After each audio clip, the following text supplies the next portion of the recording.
ಈ ಡೆಂಘಿ ಪ್ರಕರಣಕ್ಕೆ ಹೆಚ್ಚಳ ಆಗ್ತಾ ಇರೋದಕ್ಕೆ ಸಂಬಂಧಪಟ್ಟಂತೆಯೂ ಇದೀಗ ರಾಜಕೀಯ ಮೇಲಾಟಗಳು ಪ್ರಾರಂಭವಾಗಿದೆ. ಕಾಂಗ್ರೆಸ್ ಸರ್ಕಾರ ಡೆಂಘಿ ಕಂಟ್ರೋಲ್ ಮಾಡೋದ್ರಲ್ಲಿ ಎಡವಿದೆ ಅಂತ ಹೇಳಿ ಬಿಜೆಪಿಗರು ಪ್ರೊಟೆಸ್ಟ್ ಮಾಡಿದ್ದಾರೆ. ಯಾವ ರೀತಿ ಇದೆ ಪ್ರೊಟೆಸ್ಟ್ ಅನ್ನೋದರ ಇಂಟ್ರೆಸ್ಟಿಂಗ್ ಡೀಟೇಲ್ಸ್ ಇವತ್ತಿನ ರಾಜಕೀಯ ರಗಳಿಯಲ್ಲಿ ನಿಮ್ಮ ಮುಂದೆ.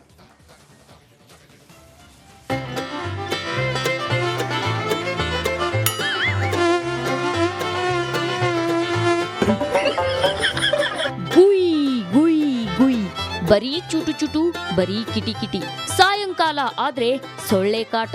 ಈ ಗದೆ ಸೊಳ್ಳೆಗಳು ಬೆಳಗ್ಗೆ ಡ್ಯೂಟಿ ಶುರು ಮಾಡದಂತೆ ಕಾಣ್ತಿದೆ. ಐಟಿ ಸಿಟಿ ಮಂದಿಗೆ ಇದೇ ಚಿಂತೆ ಆಗ್ಬಿಟ್ಟಿದೆ.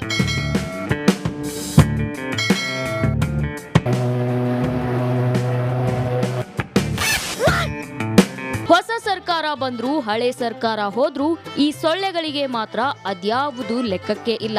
ಯಾಕಂದ್ರೆ ಯಾವ ಸರ್ಕಾರನೂ ಸೊಳ್ಳೆಗಳ ಬಗ್ಗೆ ತಲೆ ಕೆಡಿಸಿಕೊಳ್ಳೋದೇ ಇಲ್ಲ. ಇದರಿಂದ ಜನರೇ ಈಗ ತಲೆ ಮೇಲೆ ಕೈ ಹೊತ್ತುಕೊಂಡು ಕೂರೋ ಹಾಗಾಗಿದೆ. ರಾಜ್ಯದಲ್ಲಿ ಡೆಂಘಿ ಮಿತಿ ಮೀರಿದೆ.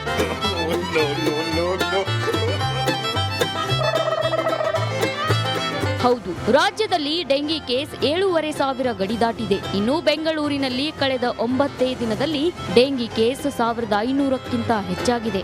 ಇದೆಲ್ಲದರಿಂದ ರೋಸಿ ಹೋಗಿರೋ ಜನರ ಪರ ಅದ್ಯಾಕೋ ಬಿಜೆಪಿಗರು ಈಗ ಧ್ವನಿ ಎತ್ತಿದ್ದಾರೆ.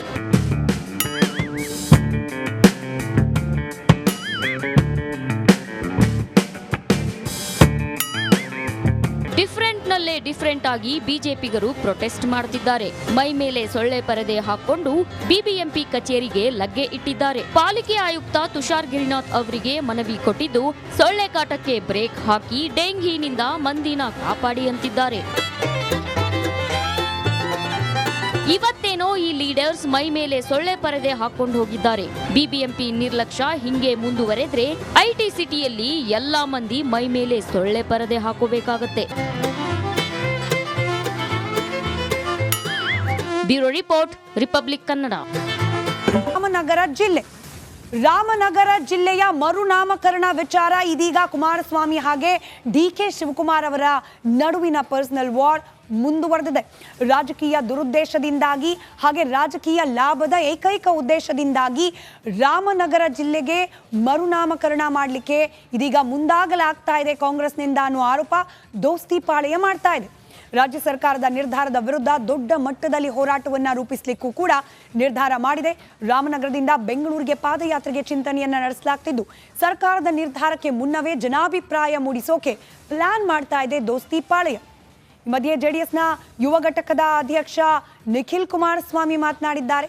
ಉಪಚುನಾವಣೆ ದೃಷ್ಟಿಯಲ್ಲಿ ಇಟ್ಕೊಂಡು ಹೆಸರು ಬದಲಾವಣೆಗೆ ಹೊರಟಿದ್ದಾರೆ ಅನ್ನೋದು ನಿಖಿಲ್ ಕುಮಾರಸ್ವಾಮಿ ಅವರ ಆರೋಪ.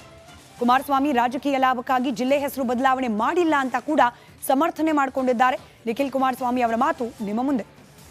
ಇದರಿಂದ ಯಾವುದೇ ಅನುಕೂಲ ಆಗೋದಿಲ್ಲ. ಕೇವಲ ಇದರಲ್ಲಿ ಅನುಕೂಲ ಆಗ್ತಕ್ಕಂಥದ್ದು ಕೆಲವೊಂದಷ್ಟು ರಿಯಲ್ ಎಸ್ಟೇಟು ದಂಧೆಕೋರರು ಯಾರಿದ್ದಾರೆ, ಕೆಲವೊಂದಷ್ಟು ರಿಯಲ್ ಎಸ್ಟೇಟ್ ಏಜೆಂಟ್ಗಳು, ಲ್ಯಾಂಡ್ ಗ್ರ್ಯಾಬರ್ಸ್ ಯಾರಿದ್ದಾರೆ, ಬಹುಶಃ ಅವ್ರಿಗೆ ಅನುಕೂಲ ಮಾಡಿಕೊಡ್ತಕ್ಕಂಥ ಈ ಒಂದು ಕಾರ್ಯಕ್ರಮ ಅಂತಕ್ಕಂಥದ್ದು ಬಿಟ್ಟರೆ ಬೇರೆ ಇಲ್ಲಿ ಜಿಲ್ಲೆ ಜನತೆಗೆ ಯಾವುದೇ ರೀತಿ ಅನುಕೂಲ ಆಗ್ತಕ್ಕಂಥ ಪ್ರಶ್ನೆನೇ ಇಲ್ಲ. ಇದರಿಂದ ಯಾವುದೇ ಅನುಕೂಲ ಆಗೋದಿಲ್ಲ. ಕೇವಲ ಇದರಲ್ಲಿ ಅನುಕೂಲ ಆಗ್ತಕ್ಕಂಥದ್ದು ಕೆಲವೊಂದಷ್ಟು ರಿಯಲ್ ಎಸ್ಟೇಟು ದಂಧೆಕೋರರು ಯಾರಿದ್ದಾರೆ, ಕೆಲವೊಂದಷ್ಟು